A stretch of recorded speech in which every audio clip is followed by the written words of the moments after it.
The gentleman's agreement between his lolo and Gustavo's father happened back in the late 70s.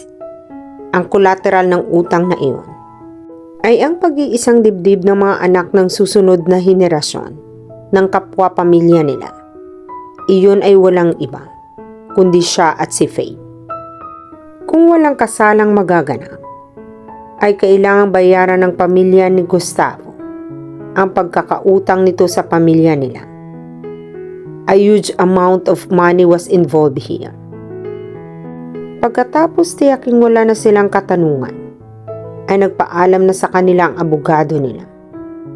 Hindi nagtagal, ay magkasunod na nagpaalam naman ang mga magulang niya at ang pamilya ni Gustavo.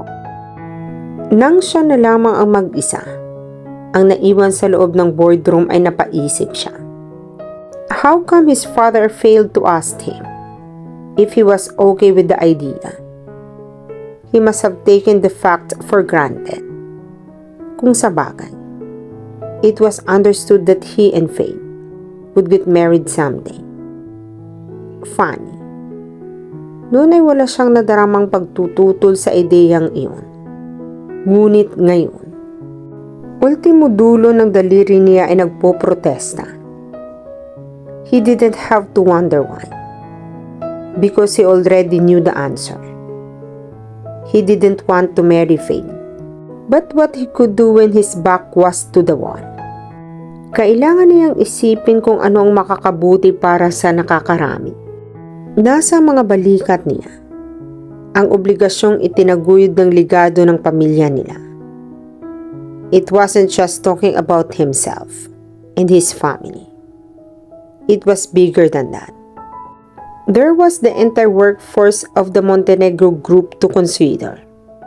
Ano ang mangyayari sa mga tapat na empleyado kapag nagkaroon na ang wika nga ay changing of the guards sa kumpanya nila? Paano sila nakakasigurado ng susunod na uupo ng board ay pangangalagaan ang mga interes ng kumpanya at mga kawani nila? What a dilemma he was in. Si Lara mismo ang nagbukas ng pinto. She knew it would be Patty on the other side of the door. At hindi nga siya nagkamali ng kanyang hinala. Nakahanda na ang ngiti sa mga labi niya. Ngunit na makita niya ito, ay kaagad na pawi ang ngiting iyon. Mukhang problemado ito. It was obvious from the downcast expression on his face.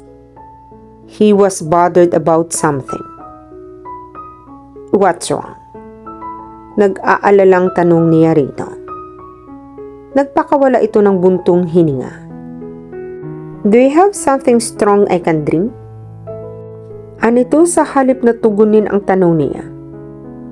Of course, pasok ka rito. Dinala niya ito sa study ng daddy niya. She didn't drink much, and only in social occasions. Kaya wala siyang nakastock na alcohol sa bahay.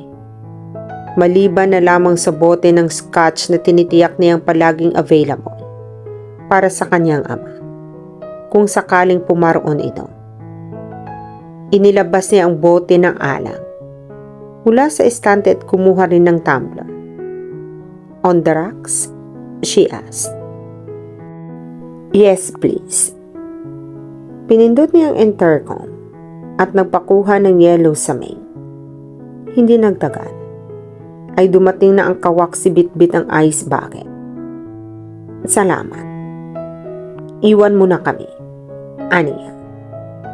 Nagskano siya ng scotch sa baso at tinabihan si Patty na nakatayo at nakatanaw sa labas ng bay window. Iniabot niya rito ang tumbler at inisang lagok naman ito ang laman niyon. What's wrong? Ulit niya na tanong dito kanina. Kapunak-puna ang pagtatagis ng mga bagang nito. Gustong-gusto na niyang malaman kung ano ang bumabagabag dito.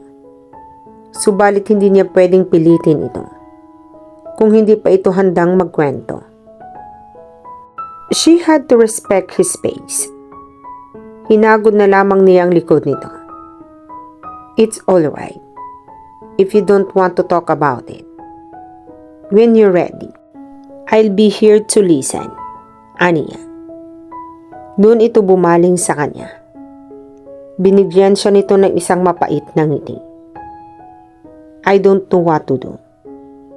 Kapag kuwan ay tigib na emosyon na saad nito, sabay aburidong hinagod ang buhok nito. He then went on and told her about everything that happened earlier that morning. Malinaw ang frustration sa mukha nito habang nagsasalita ito.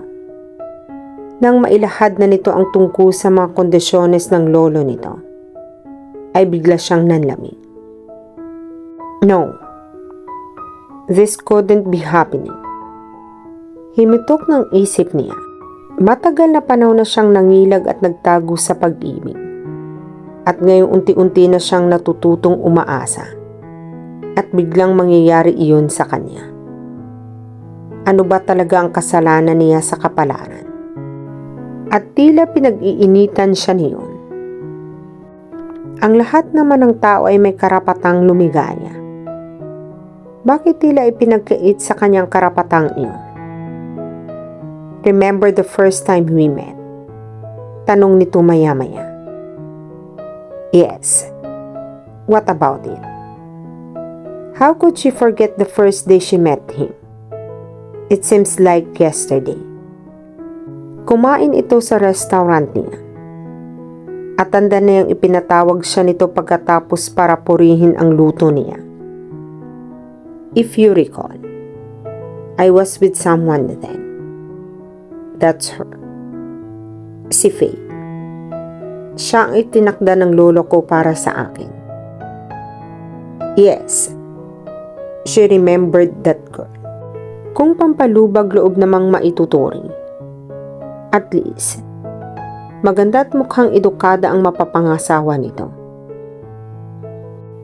Faith looked a bit young though. Sinarili na lamang niya ang katanungang nangingibabaw sa isipan niya ng mga sandaling iyon. Paano na tayo? Hindi ko pa ibibigay ang oo ko sa arrangement. May ibang choice ka pa ba? Malungkot na umiling ito. And then he uttered the two words that meant the end of them. I'm sorry. Tila dinidikdik ng Almares ang puso niya habang nakatingin siya sa mukha nito. She knew. It was probably the last time she would be able to stare at his face. It was probably the last time she would have him close to her. Hindi na niya napigilan ang paglandas ng mga luha sa kanyang mga pisngi. The heartache, the disappointment, and the grief. All of those rolled into a ball and hit her right where it hurt most. Her heart. No, don't cry baby, sabi nito. Sabay pahid sa mga luha sa kanyang mga pisngi. Pagkatapos ay kinulong siya nito sa mga bisig nito. Tuluyan ng humulagpos ang damdamin niya. Before she knew it, she was sobbing away.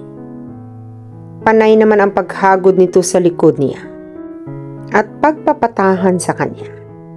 Please don't cry. Nandito pa rin naman ako. Walang magbabago sa atin. Noon siya kumalas dito. Saka sinalubong ang mga mata nito. Nagkakamali ka. Aniya sa pagitan ng paghikbi. She hated herself for showing her weakness. But she just couldn't help herself. Anong ibig mong sabihin? Whatever we have, it has to end here and now. Tama nang ipinagpalit mo ako sa obligasyon mo sa pamilya mo. That I can live with. But please, don't make matter worse by reducing me to a mere mistress. It would be unfair to me, and it would be unfair to your wife. What are you trying to say? She knew it was going to be tough, but she had to say it. Alang-alang sa respeto niya sa sarili niya. Hanggang dito na lang tayo, Patty. Matagal bago nakakibo ito. "So this is goodbye?" he asked quietly after a while. "Yes." Walang ginawa buong magdamag si Lara, kundi umiyak ng umiyak. Pero ang sabi niya sa sarili niya ay iyon na at ang unang huling gabi na iiyakan niya si Patty. She would just have to learn how to deal with the pain without breaking down in tears. Kailangan niyang maging matatag para sa sarili niya, sapagkat wala siyang ibang aasahan, kundi ang sarili rin niya. A clean break was for the best. In a clean break she would be doing. Iyon ang dahilan kung bakit tinawagan niya ang kanyang ama kinaumagahan. Balak niyang hiramin dito ang perang kakailanganin niya para bilhin ang parte ni Patty sa negosyo nila. Hindi na niya pwedeng makatrabaho ang binata, lalong-lalo na kapag ikinasal na ito sa iba. Sadyang magiging mahirap iyon para sa kanya dahil may mahal na ito. Yes, she loved Patty so much, but felt like her heart was ripping in two. Pero kakayanin niya ang sakit. Wala naman siyang ibang choice kundi iyon. "You sound different, Iha. May sakit ka ba?" Iyon kaagad ang sinabi ng kanyang ama pagkatapos niyang batiin ito. Marahil, kaya nito sinabi iyon dahil garalgal pa ang kanyang tini, dala ng magdamag na pag-iyak. "No, wala akong sakit, Papa. Kakagising ko lang kasi kaya ganito ang boses ko." Pagdadahilan niya. "Sigurado ka?" "Yes po." "Papa, hindi na ako magpapaligoy-ligoy pa. Kaya ako napatawag dahil kailangan ko ang pera. I was wondering if you could lend me some." "Cut that nonsense about borrowing from me. I'm your father. If you need money, all you have to do is ask and I'll gladly give it to you. Magkano bang kailangan mo?" Sinabi niya rito ang halaga at napasipol itong pagkakuha. "That big? Can I ask what you're going to use it for?" "Gusto kong bilhin ang share ni Patty sa negosyo namin." "Alright. I'll transfer the money to your account." "Thanks, Papa." Hindi niya inaasahang magiging ganoon kadali ang takbo ng pag-uusap nila. Ito ba talagang gusto mo, Iha? Hindi. Ang kaso, hindi naman pwedeng mapasa kanya ang gusto niya. Yes, mabait na tao si Patty. Kung ano man ang dahilan ng hindi ninyo pagkakaunawaan, baka pwede pa ninyong daanin iyon sa pag-uusap. Bakit mo naman nasabi na mayroon na kaming hindi mapagkakaunawaan? Patty and I are okay. Hindi ko lang talaga kayang may kahati ako sa restaurant ko. It's as simple as lang. Kahit sa sarili niyang pandinig, ay mukha naman naging convincing siya sa kanyang sinabi. Kaya hindi niya inaasahan ang sunod na sinabi ng kanyang ama. "Why do I get the feeling there's something you're not telling me? Listen, Iha. I know I haven't been there for you much, but I love you. And whatever your problems are, I want you to share with me, so I can't help you. Come on. What's the problem, baby K?" Matagal-tagal na rin mula nang marinig niya sa bibig nito ang pet name nito sa kanya. Somehow, that weakened her resolve. Isa pa, sadyang vulnerable lang siguro talaga siya ng mga sandaling iyon. At naghahanap siya ng mapaghihingahan ng saloobin. Natagpuan na lamang niyang sarili na isiniwalat dito ang kwento nila ng binata. "I love him, Daddy, so much. But we can never be together. I don't hold a grudges against him. Naiintindihan ko naman na kailangan niyang tuparin ang obligasyon niya sa pamilya niya. I know this is hard for him too. Given the circumstances, I think the best way to deal with our problem is to make a clean break. That's the reason why I want to buy him off in our partnership." Pagtatapos niya sa mahabang salaysay niya,